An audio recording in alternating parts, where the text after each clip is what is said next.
Hi, everyone. This is Ron McKinney with Potted Up Photo, Ron McKinney Photography, and we're here to do a webinar on outdoor portrait photography. And I want to do it right now because, for most of us, we have about 6 more weeks of shooting outdoors, and I wanted to be sure that we had a chance to, take some of the knowledge here and go out there and apply it in our final 6 weeks of shooting outdoors. For those of you in the southern states, obviously you can shoot a lot longer. Um, I want to just let you know I'm going to be taking a lot of questions. So if you have any questions, please put it in the chat, not in the Q&A. I sit here and I watch the chat, but I don't really track the Q&A. So feel free to put questions in at any given time. Um, I had a little bit of a computer issue today, this morning, so I didn't set things up as in exactly the way I normally do it. So it's going to be a little bit of hit and miss for me, but I wanted to, so it might take me a moment to do some of the things that I normally do pretty quickly. Um, and yeah, Sophia, maybe we can do a get together. That would be fun. I would like that. Um, so we're going to get started with doing outdoor photography. And here's the thing, okay? I set this up to start with beginners and then working more with advanced photographers who are new to working with dancers. So I want to talk about those things as well. But what equipment is the first thing everybody asks? What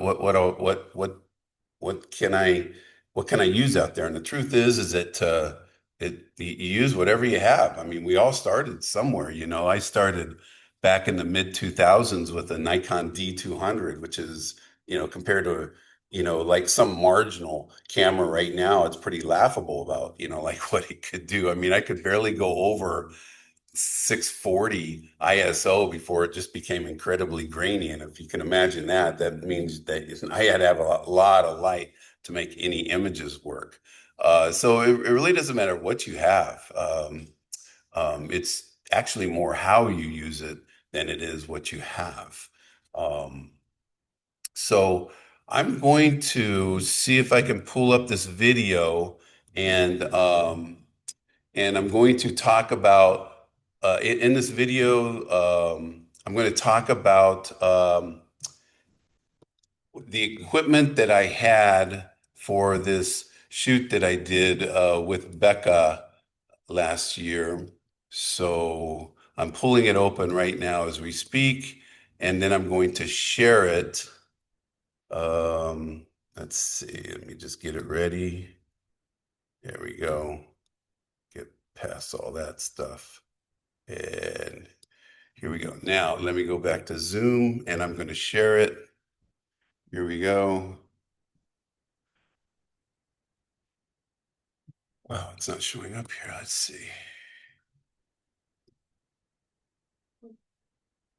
Oh, it's telling me I have to do something. Share. Yeah. Sorry, it's making me do a few things that I wasn't expecting. I normally use my laptop for this, and for some crazy reason, um, it just wouldn't work out. So let me see. Let me see if it'll work now. Share. And there it is right there. Yep. Okay. So here we go. I'm going to play this now. And it basically, I don't want to have the intro. Here we go. We'll start right. And you have to remember, I can't hear a freaking thing. My audio is down. So um, I'm just going to play it. My audio is down. So in the chat box, can you guys let me know if you're seeing this okay or not?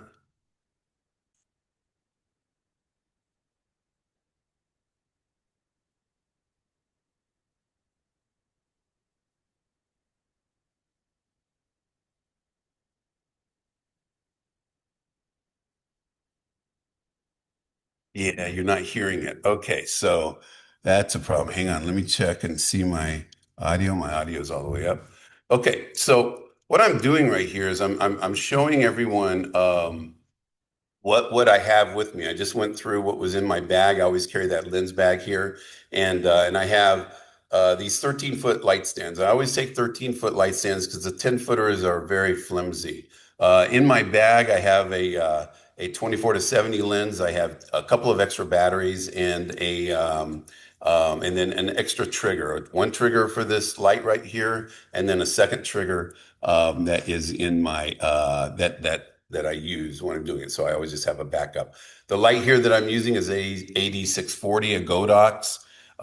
It's very powerful, yet it's got the battery right on it, and so it's really easy, to work. And then I also have this softbox right here, and I only use this softbox if it's not breezy. If you had seen what I took off there, well, I'm going to show it. I think I'm going to show it in a minute if it wasn't right on there. But I have another reflector that has a diffuser on it as well. And here I'm talking about my Nikon Z9, and my primary lens is a 70 to 200.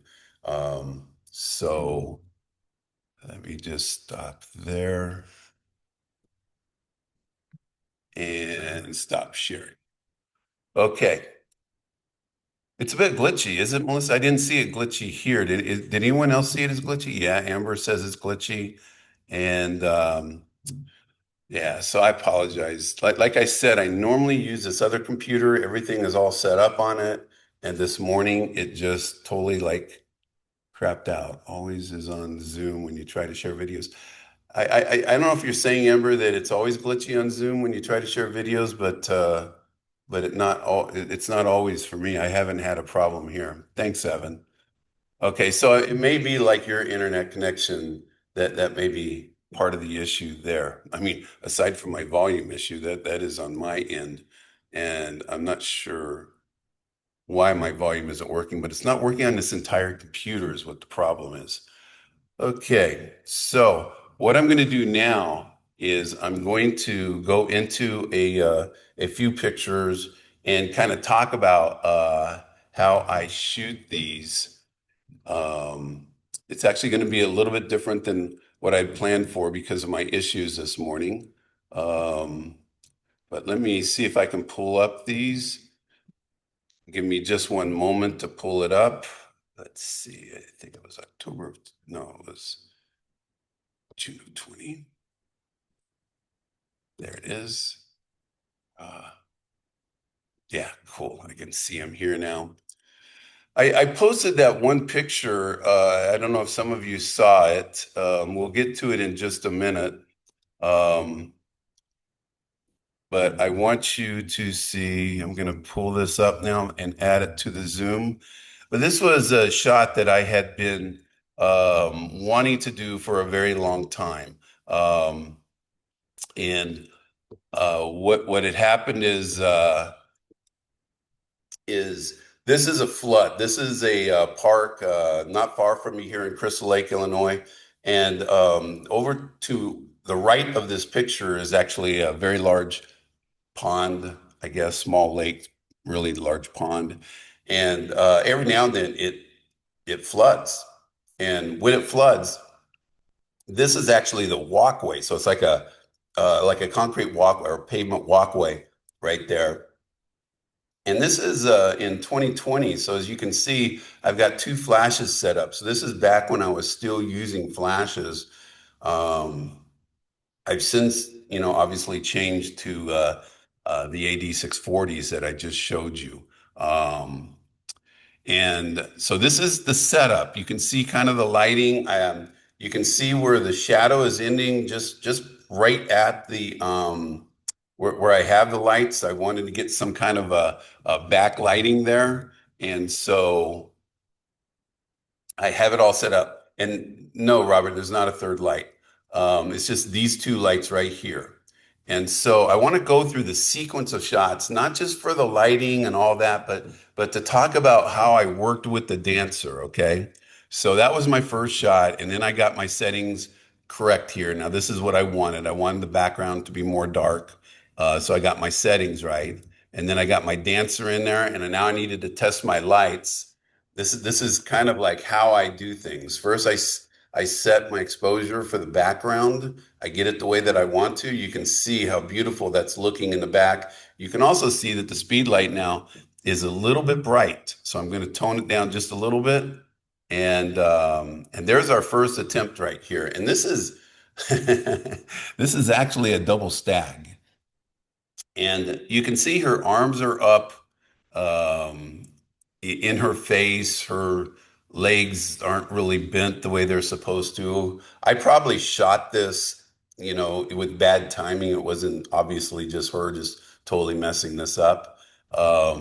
Whenever you shoot with somebody, it takes a moment to get a feel for their, how they get into their pose. So then here's our first one where it was fairly close. And I'm going to kind of talk to you about, what I'm trying to use this for is to talk to you about how I directed the dancer. And then we'll see the final image in just a moment. Um, but I think probably my first thing that I tried to tell her was about her arms. I wanted to get those arms down. Oh, I think we tried it the other way. And then that does not look good. It needs to be this this direction over here. Did she stick with it? Nope, she stuck with it. So here it is. Her arms are still up there. I'm looking at the water and saying, okay, I'm getting the water the way that I want to. And you can see that her foot here, I don't know if you can see my pointer. Let me know if you guys can see the pointer or not. But the pointer is right here on her front foot, and you can see it is not pointed at all. Okay, good, Bob. Thank you. And so I'm slowly working with her to get this right. Now we've brought the foot up where I want it to be. It's actually a bit high. The arms are still up too high. The leg is too far behind her. And so what I'm doing is every time we shoot this, I'm showing it to her. And I'm still like, it's pretty impressive that she gets her front foot up and bent that much, but it actually is not the way a double stag is supposed to look. Her arms are still too high. And so now I'm bringing the arms down, and you can see the hair all over the place. Her hair is now getting into her face, but you can see that now her leg is getting to be where I want it to be. This foot is getting pretty close to where I want it to be. And and there, and that's it right there. That's the shot. That's the shot that I wanted to do. I finally moved the hair over to that side, and I've got her arms down, her legs are all over. Um, if you look at the very bottom of the screen, you can see that the water ends right there. I'm just I'm shooting with a 70 to 200, so I'm pretty far away from her, but we're stopping and looking at each of the pictures. This is a shot that I had in mind for many years. I was just waiting for this pond to flood because I knew it would work here. I knew the lighting was exactly the way I wanted it to. If you look up at her hair is actually being backlit by the sun. I don't know if you remember the first shot that I showed you, but the sun was right over there. You're right, Colleen. It's really tricky, and you gotta, just like everything else, you've got to work on where the hair is going to go. So Clinton, she would come to me. I wouldn't go to her in the water. She would come over to me and I would show her what I want changing. But a lot of times I'm just talking to them. Like sometimes I'm showing them if I feel like they need to see it. But a lot of times I'm just talking to them. I've been doing this long enough and they respect, my knowledge of dance well enough that a lot of times I can just say, okay, just bring your arms down and I demonstrate it for them. And that is how we get there. Now, whoops, let me see. I meant to, okay, I just messed up. I want to go back and show you this one. These are all my folders from way back when. We're going to June of 2020. And, oh, I'm on the wrong one. I totally switched ones. I'm going to June of 2020, VA Dance, and I'm going to show you the final image now. And here it is right here. And this is what it looks like. And as you can see, there's not a lot of difference between what I had started with and what I had ended. In other words, this didn't need a lot of editing because I got so much of it correct. in the shot itself. So let's see. Yeah. Clinton mentions that, like you have to be concerned about what they're landing on. He's mentioning a rocky bottom in a creek. Yeah, I would, never let a dancer jump, with a rocky bottom. And that's what he learned too. Because they got to be safe. I know, like what was happening there is they're actually on like a pavement, so it's a very safe landing for them. Um, and pavement is still kind of hard for them, but being in the water helps it a little bit. And if you just limit how many they do, then that works quite nicely. So I just wanted to show you that image, and now I'm going to take you to some other images. I have to kind of change the way I was planning to do this because I wanted to show a lot of videos um, that would demonstrate what I'm doing. So what I will do is I will later put these together. I will talk it through, and I will send all of you guys who are here who registered for the webinar. I'll send it to you guys in a link so you can see the videos, and I'll kind of talk it through while we're doing it, and you'll have a really good sense of it. But in the meantime, what I really want to do is get some questions coming from you guys. Um, um, and taking it from there. Like, what kind of questions do you guys have about being outdoors with dancers, or any subjects really, but specifically with dancers? And I'm going to comment on Robert's comment right there about dancers are used to working through pain and no shot is worth a safety risk. Here's the thing you need to understand. Dancers are pleasers. They will they will do anything they can to give you what you want. I mean, they're used to doing that with their choreographers, their dance teachers, and they'll go through pain and they'll do whatever it takes to please you. And you have to read through that and and slow them down a little bit. Because otherwise they're going to just um, they will put themselves at risk for injury to please you, and you just can't let them do that. Um, Bob asked, how did you determine you wanted needed to use two lights? And here's the thing, okay? You can do a lot of shots. If you only have one light, you make it work. And one of the things that I did back in the day when I just had one light is like if I'm shooting at sunset and I want to have like that cross lighting that'll make it really edgy and make it really look artistic, I'll put the sunlight on one side of them and then, my light on the other side of them. And now I've got the cross lighting. The key thing is to have a dark background. So, when I do a shoot, the first thing I do is figure out what is my background going to be. And then when I'm, exposing, I expose to that background first and then determine whether I need a light or not. So with that one, Bob, I wanted to be sure I had that cross lighting to make her pop out of the background. That was the whole key there. Danielle asks, what kind of a softbox do I use for my outdoor shoots and how far are they normally placed? You saw the softbox. I don't know if you were there at the beginning when I showed that audio less video. But I pulled out the softbox that I use. I want to say it's 24 by 24 inches. It's just a square one. That's all I need, when I do these outdoor shoots. Anything bigger and any wind at all is going to knock them over. And that's typically what I do. And then how far are they typically placed from the dancer? I put them as close as I can, um, without it being completely in the shot. And sometimes it's in the shot. I just edit it out. So. It just really depends. Colleen is asking what light I use. I use the AD640. It's made by both Godox and Flashpoint. Flashpoint is sold at Adorama, and Godox is sold everywhere else, like at B&H and things like that. Actually, it's the same company that makes them. They just have a different name. I'm not sure why. So The AD640 means that there's 640 watts per second of power in that light. In other words, it's just like a studio light. And when you're out there dealing in sunlight, you need as much power as you can. In fact, I just did a shoot on Sunday.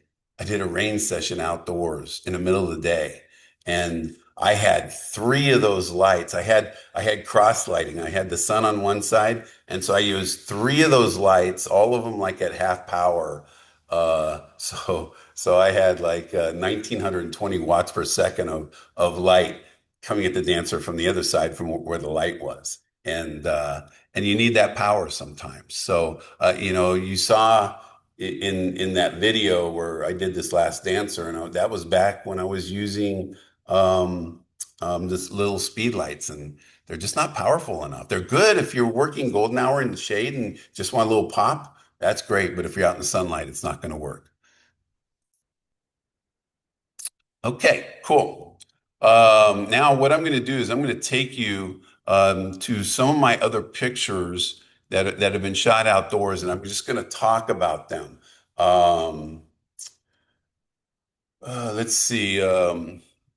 And Before I get there, I want to talk about like working with dancers. We talked about safety a moment ago.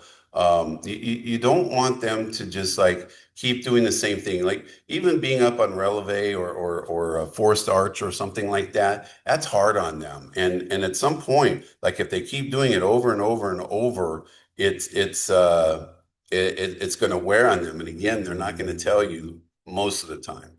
I have a talk with my dancers and remind them that look, we need to take care of you. It's not that big of a deal. Like if we're doing something too much, we'll just do something else. It's nice and easy. Um, I also tell dancers that I am working with them. I'm collaborating with them. I'm not their dance teacher. I'm not their choreographer. So like if I make a suggestion and they don't like it, they're allowed to, to say no, in any way that they want to. Um, and they usually get a laugh out of that. But I want them to remember that we're working together on getting these shots for them. It's not just me dictating how the shot's going to go. This is them. So. Um, let's see. I thought I saw a question here. Okay, so first, Kay is asking, when working with a lot of dancers outside, how do you preserve the battery life? Man, oh man, the AD640, you don't have to worry about battery life.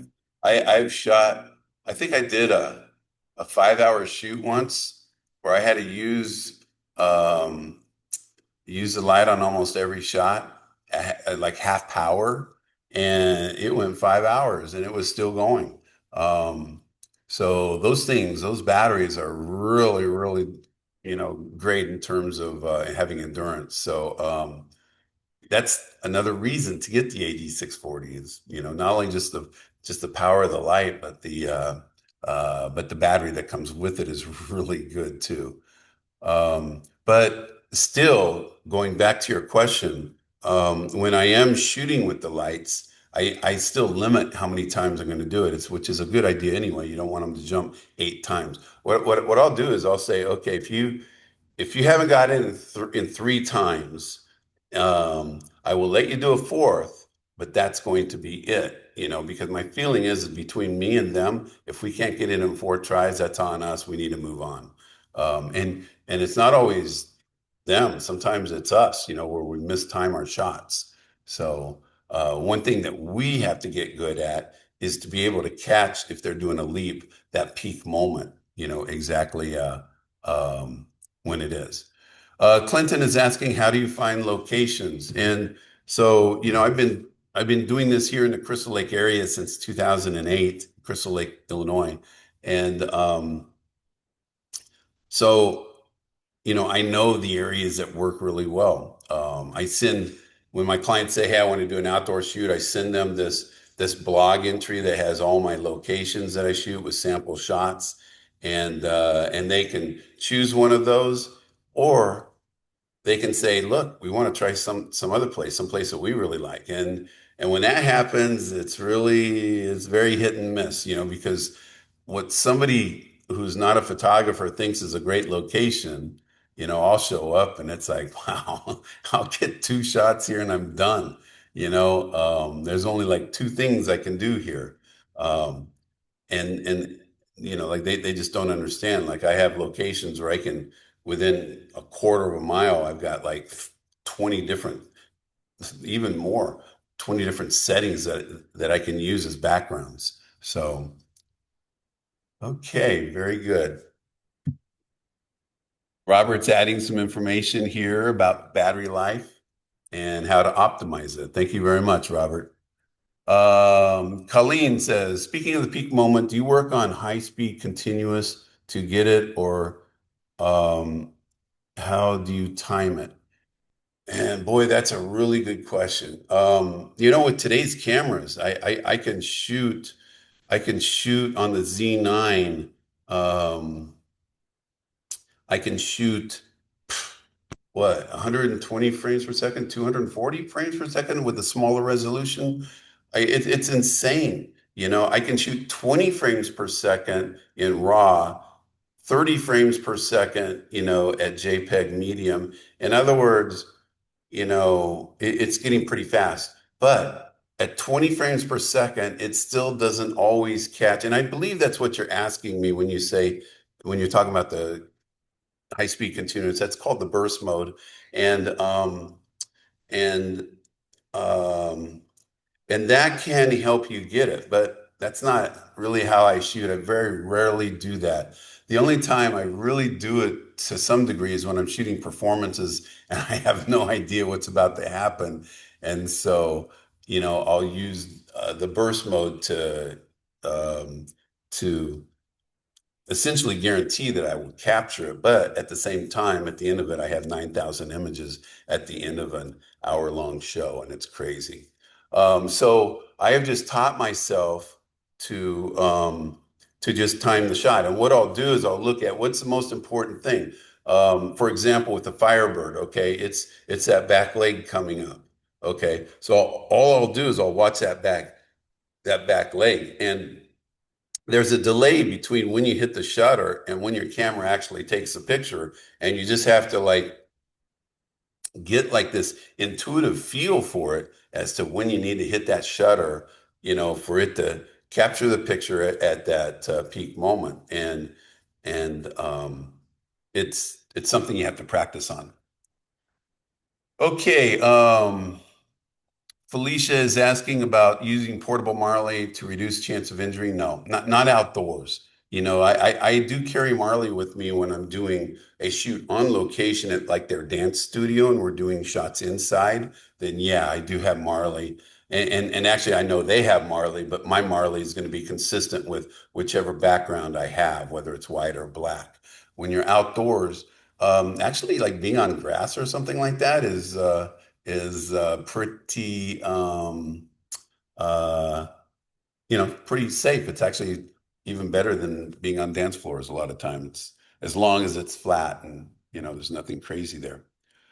You cannot find the AD 640, just the 600. I'll try to remember. I'm going to send an email out to you guys and with some information, including one of the things I'm going to send to you guys is my free guide on how to pose dancers. And I have like some really good photos to illustrate like some of the differences there. And it's totally free. Um, and I'm going to send it to everybody who registered for this webinar. I'll try to remember. Oh, it is the 80s 600. I'm thinking of 640 because that's my Einstein. My Einstein lights are 640 watts per second. So you're correct. It's the 80s 600. Thanks for catching that, Heather. Um, and yeah, Robin, your lights won't keep up with you on burst mode. Some of them are actually pretty good on the slower ones, like on my D5, which would go like 12 frames per second. The Einsteins that I use here in the studio would get it at about 95% of the time. So it wasn't so bad. But once you start going faster, forget about it. And that's really about the lights being able to recycle in time. And some lights just aren't designed to recycle that fast. Okay, a question about locations. What qualities are you looking for at locations? That's coming from Bob. That's a really good question. And sometimes it's like, wow, this one location has this one shot, and that's all I'm really looking for. Okay, and that's what I want to get. Um, and and so that's it. I want to go there because it's really good for one shot, and then I'll go somewhere else. But so the truth is, most of the time, I'm looking for places that have lots of different settings, looks in one location. So it just doesn't look like the same shot that I'm getting time after time after time. And I have a lot, I think I have a lot of locations like that. I think we all do. And when we find it like that, it's like we keep going back because we know we can count on it. But it's a really good idea, to just keep finding new places. So, like sometimes what I do when I do a shoot is I say, okay, I'm going to hit this place, and this place. And I'll hit three locations even, for one 2 hour shoot. Um, okay. Harrison is asking, when you size up outdoor backgrounds, what do you look for? I think you might be asking me if I set up backdrops. Follow up on that, Harrison. Because if you mean just like what the background looks like, that's one question, but backdrops are another. And I don't take backdrops out. Maybe you're asking about backgrounds. I just want to be sure. So follow up with that. Um, yep. Could you explain Marley a little bit more? Asked Robert. Marley is the flooring that it's used on most dance studios. It's really like a vinyl is what it is, but it's designed specifically for dance, so they can do like tap or not tap. Tap is not great for Marley, um, but they can do like point work on it, and it's still easy to turn, but it also has good grip for the point shoes, and then it works with pretty much everything else except tap. Um, so, like when I go and do recital portraits, for example, I take my own Marley with me because I want to have white Marley with a white backdrop. So it's just like a dance floor, a vinyl floor that and it's very special. So I get all mine from Harlequin, but there's other places that you can get them from. It doesn't have to be Harlequin. Aaron says, I find it helps count the dancer into the leap trick so we can get our timing down, a 5, 6, 7, 8, or 3, 2, 1, whatever. And he also likes to have them mark the jump so I know where they need to start and where they end. Aaron, that's a really good thing. And the thing is, we had to find what works for each of us. I have dancers that swear by, like they're getting ready to go and they're going 1, 2, 3, and then, they're going to jump after counting to three or whatever. And it's really, for some reason, they think it's really important to the photographer, but it's not important to me. I'm just waiting for them to just go up in the air, and I just look at them and I get the shot. But it's important to them. So I let them do it, just because it makes them feel comfortable. And some photographers, it helps to do it as well. And my thing is that, you find what works for you, and that's what's important. But, however, having said that, if I have two dancers or three dancers jumping together, absolutely. 5, 6, 7, 8, 1, and they jump on one. We tell them plie on 8, jump on one. And plie, for those of you who don't know, means that's bending their knees, getting ready to go up. Um, so yes, natural. Okay, Harrison. So it's kind of interesting because every place is completely different. But my first thing is, which direction is the sun going? I like to have the sun behind my dancer and a bright sky in front of them, and that's what lights them up. And I can put them in shade or even if they're backlit, it looks really cool. Um, and so every background is different. I'm going to take you through some pictures in just a little bit and kind of talk about the background as I'm doing, because that's the first thing I look for is what's the background? I want to have a nice background. Um, how many photos and poses would you usually get within a 2 hour shoot? Melissa, that is such a great question. Um, I consider myself like a boutique photographer, quality over quantity. In other words, if I do a 2 hour shoot, I don't want them to have to pick from 100 images. That's freaking overwhelming.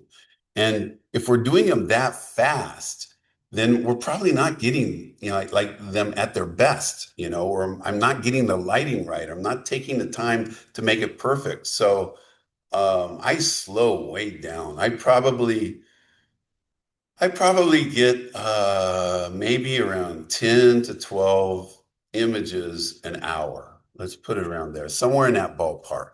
Um, Sometimes more, but I also don't want them to just constantly, be moving, posing. I want to slow down, enjoy the time, walk from one spot to another. We're chatting, we're having a good time. The experience is just as important as what you end up with. And the bottom line is, how many pictures are they going to put on their wall? You know, here, yeah, I've got a lot of pictures, but when you consider that this represents, 15 plus years of photography, that's not very much.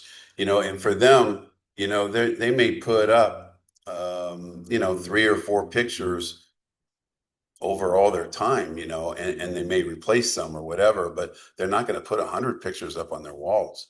And they're not going to use 100 pictures on their social media. That's just too much. They want the very best. It's better to have like 8, 10, 12, 15 really, really good images than it is to have 60 or 70 mediocre images. And you weren't able to bring out the best in some of those that had a lot of potential because you were so focused on getting out as many images as you can. Slow down, and focus on getting it absolutely as good as you can. Um, Okay, Robert's asking, how are you finding dancers apart from those that came to you, and if so, do you have favorite forms or methods? Yeah, boy, that's a good question. When you first start out, it's a challenge, and I would say, like just when you're first starting out, just work with anyone you can, even a 10-year-old kid that's not very skilled, just so you can start practicing. Tell them to do a leap and just practice, catching them at their peak moment, things like that. And then as you start building up your skill, then go and try and find the better dancers and shoot with them and do a free shoot, because you're developing your skill. Um, and they're providing their skill to help you develop your skill.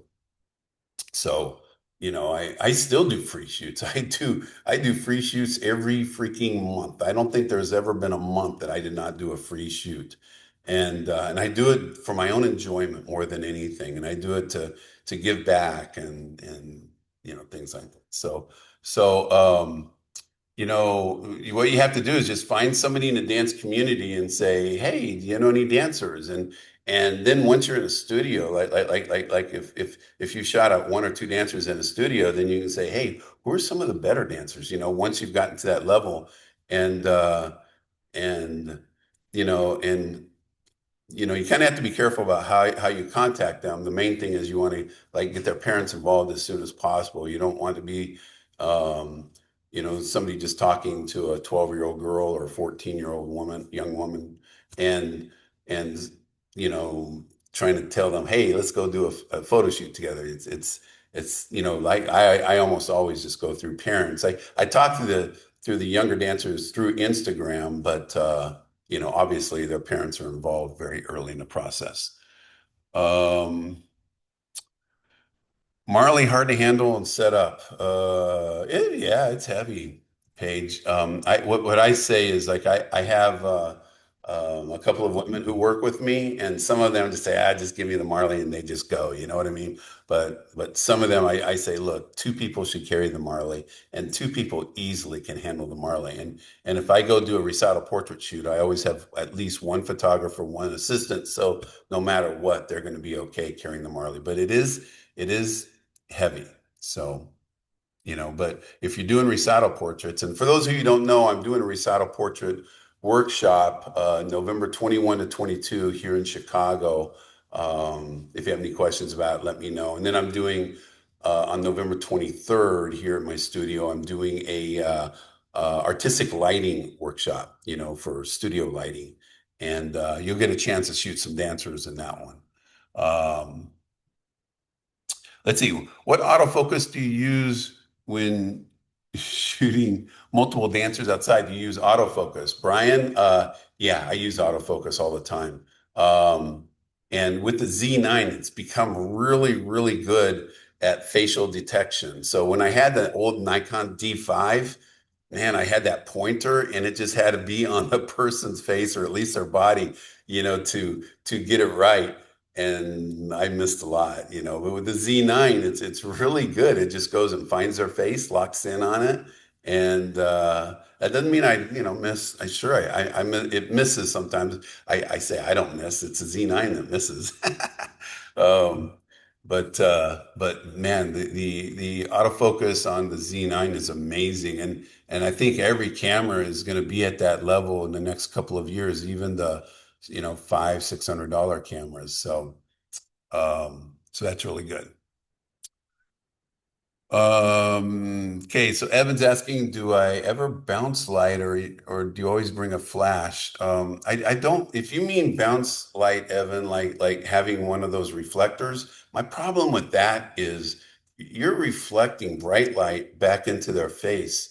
And that means that oftentimes they can be blinded by it, or at least they're going to squint or react to it or whatever. Now, if it's just a little bit of soft light, that's not so bad. But especially if it's direct light that's reflected back at them, that's really hard. So I actually don't do that. I did that early, when I first started my career, and then I just kept looking at the people squinting, and either I got it wrong, which, could have, or I just didn't like how it worked. And so I switched to a flash and it's worked really well for me.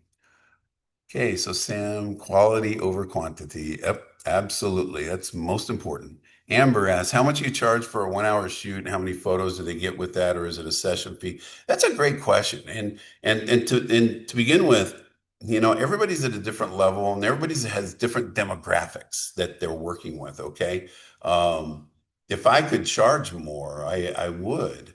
And but I found the price point that works really well for me, and so that's it. And I'll be honest with you, I try to get group shoots way, way, way more than an individual shoot because you just get to multiply your revenue when you have groups instead of an individual.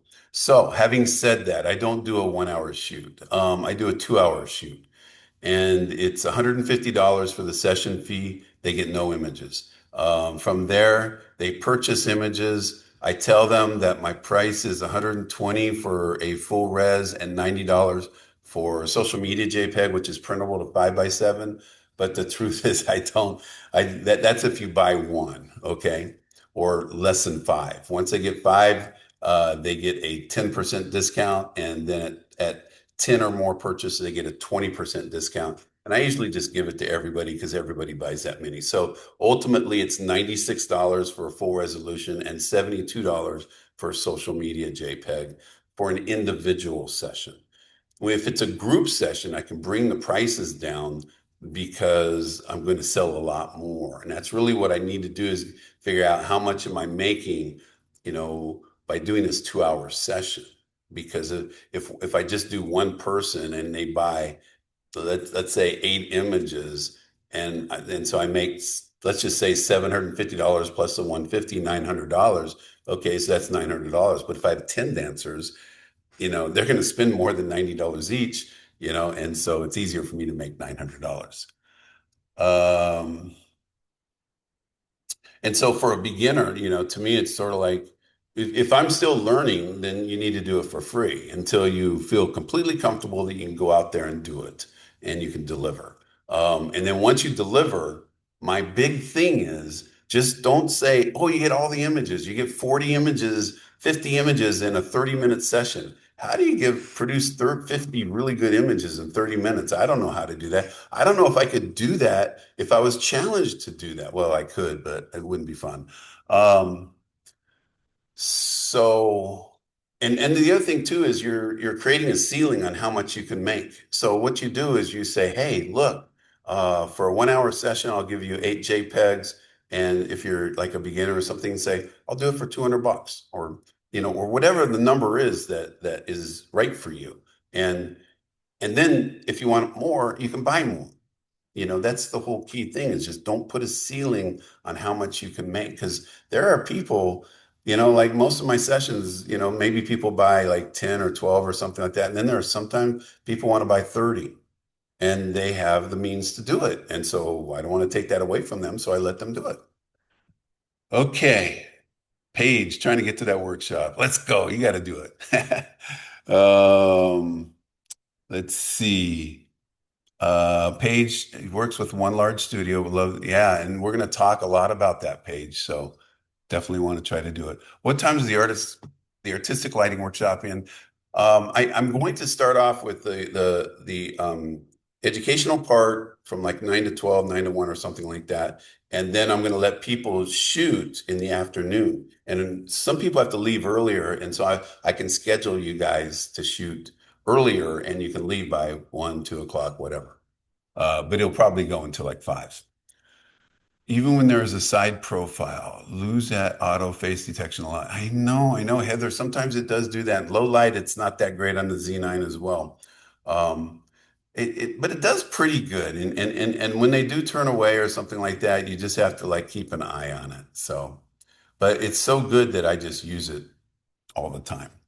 Okay, Sam Fink is asking, how do you structure your group shoots, like your dance teams and studio ensemble groups? Not the volume, but it is volume.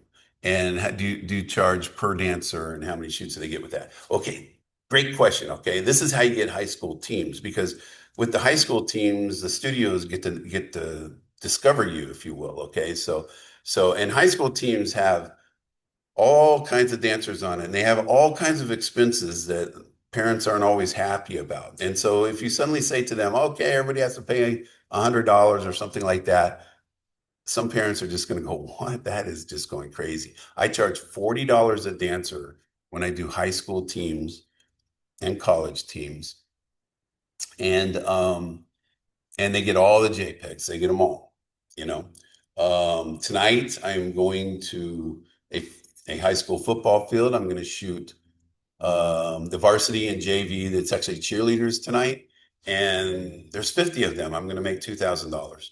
Um, I'll have a second shooter with me. I'll have an assistant with me. I think I have somebody doing video. I don't know. Um, but my whole point is that, that's not bad. And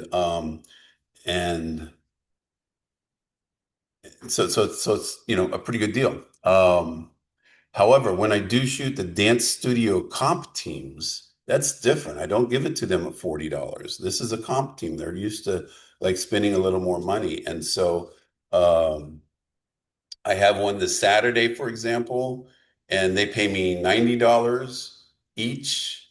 There's 70 dancers, $6,000 for the day.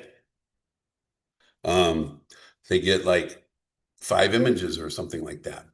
So it's just a great way to make some revenue, outside of the recital portrait season. And again, that's a lot more money than I could have made if I'd shot a couple of individual sessions. Individual sessions, of course, would be easier, shorter, but you know, it's also fun doing all these groups. And then they get to know you and they want to come in for an individual session, audition, shoot, whatever. It's just a huge opportunity to just get yourself out there. So let's see. I hope that answers your question, Sam. Price point is a lot determined by your state and area as well. Exactly, Heather. That's what I'm talking about. Whatever your demographic might be, and it might be one part in one area of even like one area of Chicago, for example, versus another area of Chicago. It can be totally different. Um, so let's see. What are your thoughts on these new editing AI tools? Whoo, Joe. Huh? Everything you do right now is AI when you do editing, like in Photoshop. One of my favorite things is that remove tool. Just and then it just looks at it and kind of removes it and replaces it with what it thinks should be there, and it works really, really well. We use Evoto a lot, and that's AI. and it does a really, really great job too. I think AI is just going to keep taking things to another level, and it's sort of like the old days, people who stuck with film, and it's like, it's okay, if that's what you want to do, that's what you do. But I think that the digital took us to a new place, and now AI is going to take us to another new place in a lot of different ways, not just with, editing pictures, but in a lot of different ways. It's something I'm actually working on right now myself.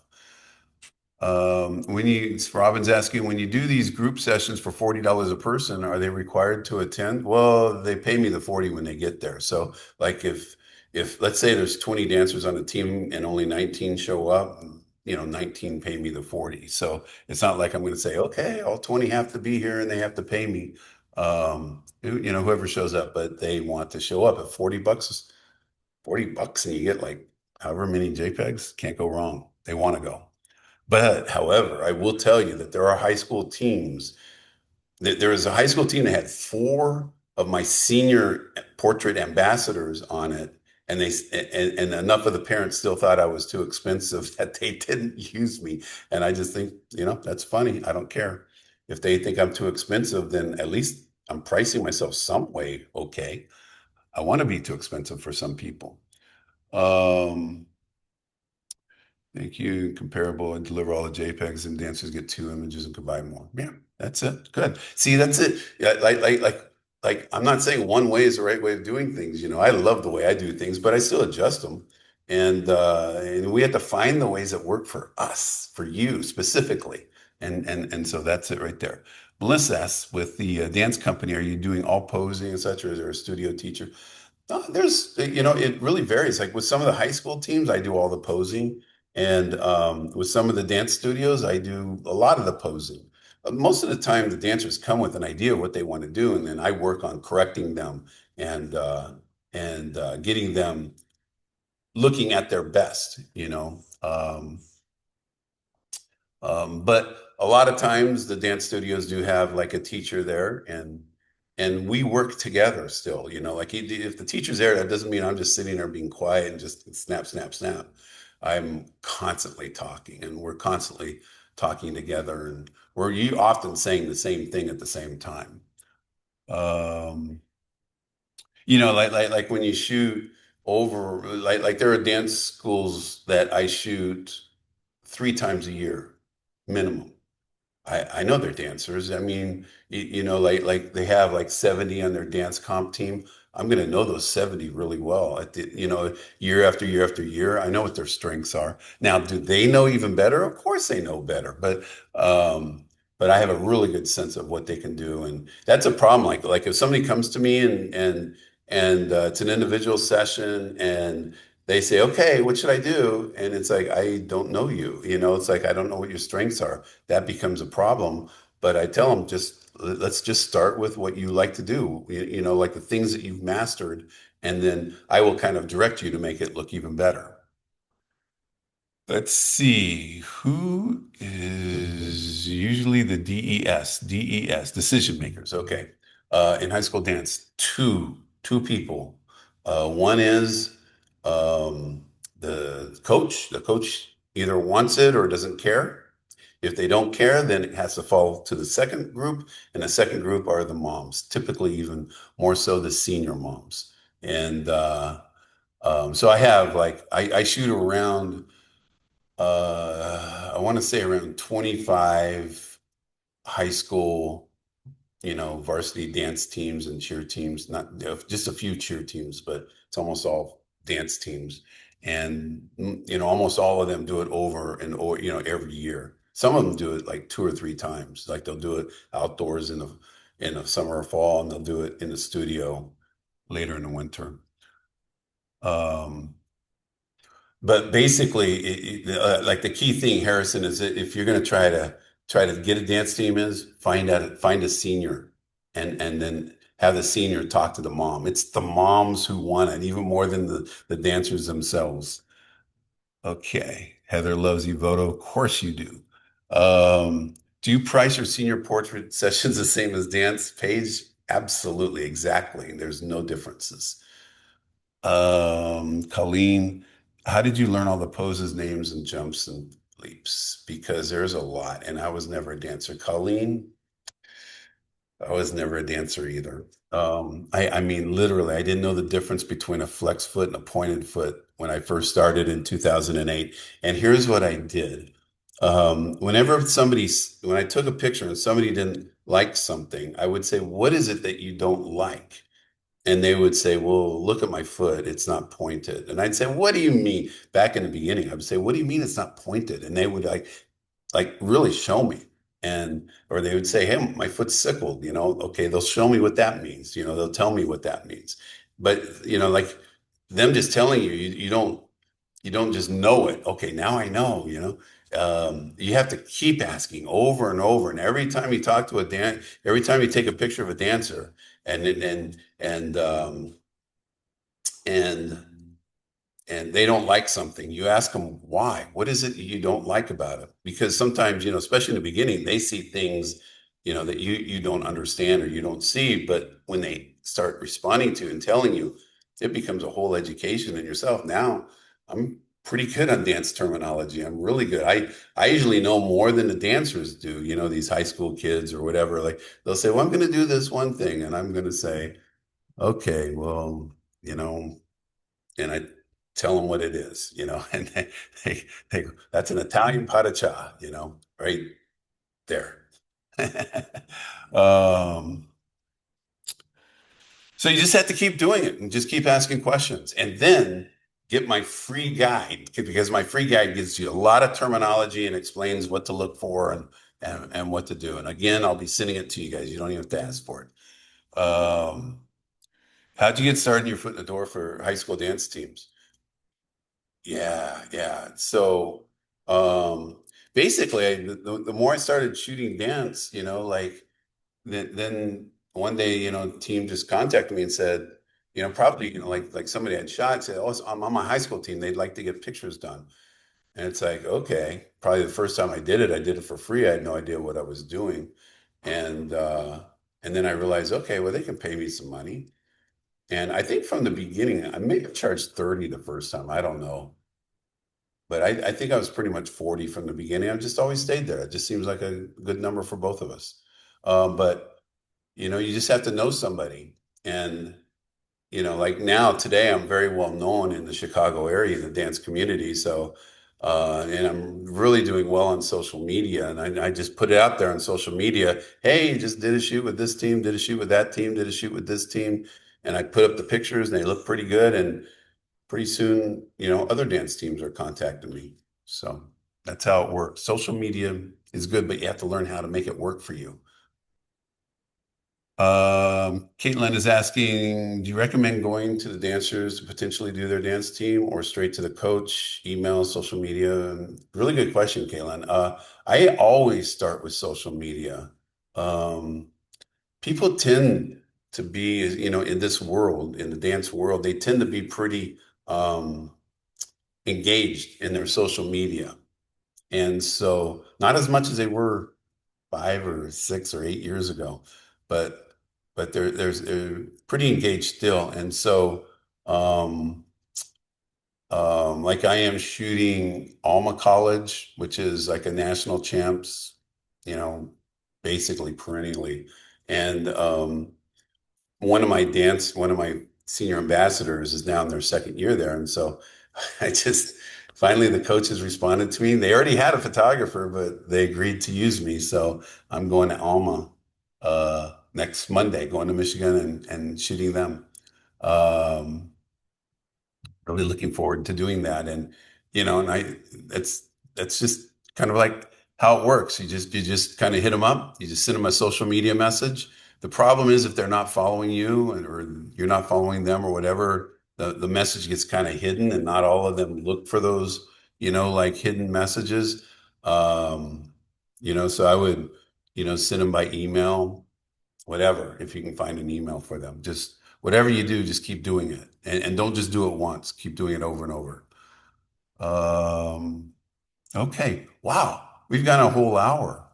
I can't believe that. If you shoot multiple genres, do you recommend Creating a different account? No, not at all, Paige. Um, so,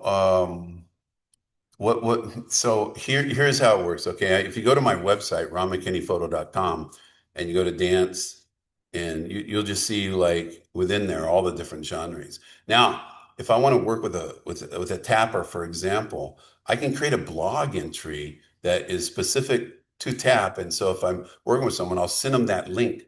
But I think that when people go to your website, I just don't want to overwhelm them with all this different stuff, and so I just, I just like, I create my blogs entries really just to send out to people to say, here's what I can do. A football team contacts me. I'll send them a link with, you know, all my football shots so they can see that. Um, so I'm going to go just a couple more minutes. I'm going to pull up just some images that I've done, and I'm just going to talk about them for just a moment because we've already gone over an hour, and I really didn't mean to go that long, but I do want to like show you just a few more pictures and just talk about them just a little bit because I spent so much time talking today and very little time showing you like pictures and stuff like that. So I've got it open over here and I'm just gonna like pick out some stuff. So let me get back onto here onto Zoom, and I'm going to share it. And where are we? That one. Okay, so here we go. So I'm going to switch this over to here. And so this is actually a shoot that I did in like some abandoned areas in, where is this in Indiana? In a place in Indiana. And I had a couple of dancers with the DePaul dance team that went up there with me. And we got these really cool images. These are all like different settings right here. This is another one. I threw in like this sunset background, but all these four images are from that same shoot. Um, and so when I'm there, you guys were asking about the background. I'm just looking for, okay, what would be really cool? And then how do you make it work? And what I do is I'll tell the dancer here, I'll say, hey, look at this doorway. I want to get like a clean line up there. Let's get a leg up. And then I'll give them that direction. A lot of them, that's all they need. And they just take it from there. Um, but some dancers, I've dealt with very competitive dancers, and they they're used to being choreoed, so they want complete direction, and it's like, okay, but it kind of surprises me, but it does happen. I'm gonna try to get open the chat so I can see it. There we go. Okay, so if anybody has any questions, if I'm going through there, feel free to pop in there. I'm just gonna go for just a few more minutes, but I wanted to share some images here and just talk about it, with the lighting. So. Um, Here's here's a shot. I was in New York and I was actually shooting a wedding, and the hotel I was at was home for a YGP competition. And I went, wow, how fortuitous is that? And so I actually talked this girl into going out and doing a shoot. This was right on the hotel grounds. But you can see now what I did is I wanted to use this bridge as my background. You can see it's like it's late fall. It's probably like maybe even early November. I don't know. The leaves are gone. It's very kind of like stark, but all this worked just really well. The lighting was on her just perfectly. Um, and, and this is how I like to shoot bridges. You can see how low I am. Um, and just really an enjoyable shot. This is the same girl probably doing the same thing, yeah, but a completely different location now. She's got a hill, and I've got like this mossy tree behind her. But that was the exact uh, same location. There's a place in Chicago where I get these dancers up on a bridge. These are a couple of dancers from Ballet Chicago, and it's really kind of cool to get them up there. I also look for things like this. This is also in downtown Chicago, and I just saw this reflection in this window, and I thought, oh, how cool would it be, if she did this arch back and and and just got it reflected like that. And it's like not a perfect reflection, which to me makes it all the more interesting. Um, Toki's asking, do you need a permit to shoot around the city? And the answer is some places yes, most places no. So this is a shoot. I did it, I think, at one of our conferences. We did a sunrise shoot. I had this fabulous red dress, and and I was able to get a parent to like throw the dress up, and I timed it just right, and just one of my favorite shots. But this is, like as you can see, the background is lit, exposed really well for the sun just coming up because that sun gets really bright fast, so once it's up just a little bit higher, it gets to be too bright. Sam is asking on the bridge shots, where are you standing? I'm right in the middle of the bridge, just like down low, and I just want to be sure that there's room so the bridge comes to the left and right of me, like it doesn't open up. That's crazy that that bridge shot. If you mean that bridge shot, I'm across there's like the bridge, and I'm across the road from them, and so it's a special place in Chicago, and it works out perfectly. And did you rent that, Colleen? No, I own that dress. So yeah, I use it from time to time. You'll see it pop up in my shoot. Sometimes moms will want to do that. But like here's another bridge shot right here that I just love the lines of bridges. This is actually like it had an overhead part to it as well. And she's actually being lit from the side. You can see the right side of her nose, the left side for us, that she's getting some sunlight on it. And then I have my flash over here to the camera right.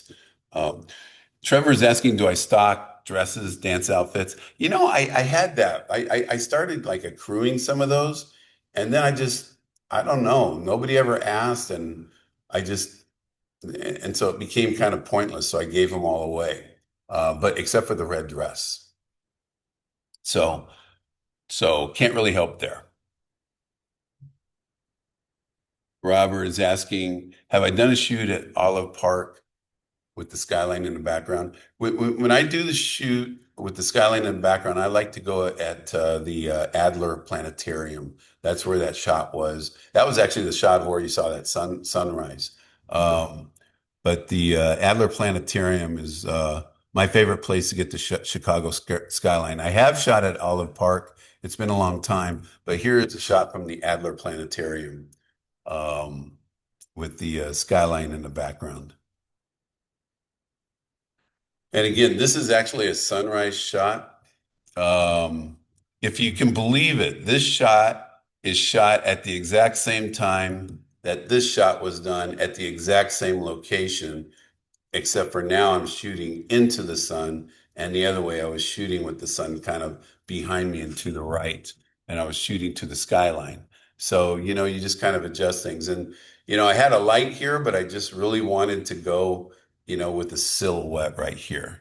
So another thing to do too is like look at what you have here and, don't do the obvious and put people centered. This is also in Chicago. This is train, went overhead or whatever.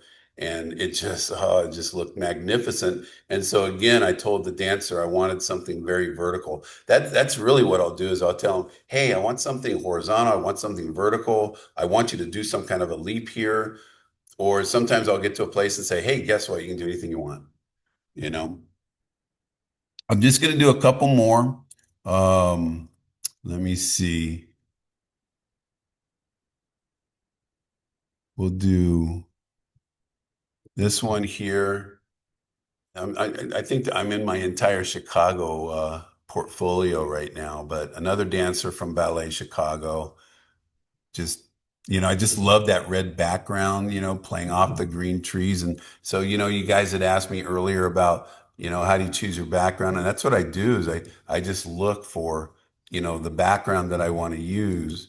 And then what I do is I place the dancer in it. This is here at a fountain. Um, this is one of this was like my most popular Instagram shot. It's really kind of funny because over to the left you see that dock out there, and and there's some guy on a boat, and I, he obviously didn't know who I was, and he was sitting there saying, you're doing this wrong. You shouldn't be shooting into the sun like that. And I'm sitting there going, yeah, okay. Um, could I show that Adler Planetarium shot again? It was, let's see, going back. Where the heck is it? I think I've lost it. It's gone away. Well, this is one, and this is the other one. What is my f-stop? Danielle asks. And if your dancer is out of focus at 2.8, then something's wrong. Um, it could be something wrong with your lens because um, I shoot almost exclusively in 2.8 unless I really want to get everything in the background to be in focus. So you know, you have to figure out how your focusing system, Danielle, and really practice it to make sure that the way that you're shooting it is is getting your dancer in your subject in focus. Okay, so I'm just going to wrap up at this point in time. Um, this is I'm going to wrap up with this shot right here. And this is when things get a little crazy, you take advantage of it. This is actually a flood on a river right by where we're at, and it just went like literally an inch or less over like this little dock thing that came out. And so my dancer, there's no Photoshop in this. My dancer is actually just on that dock thing, and it just worked out perfectly. So just um, so just look for opportunities and take advantage of them. When things get crazy with nature, especially, that means sometimes there's an opportunity for you.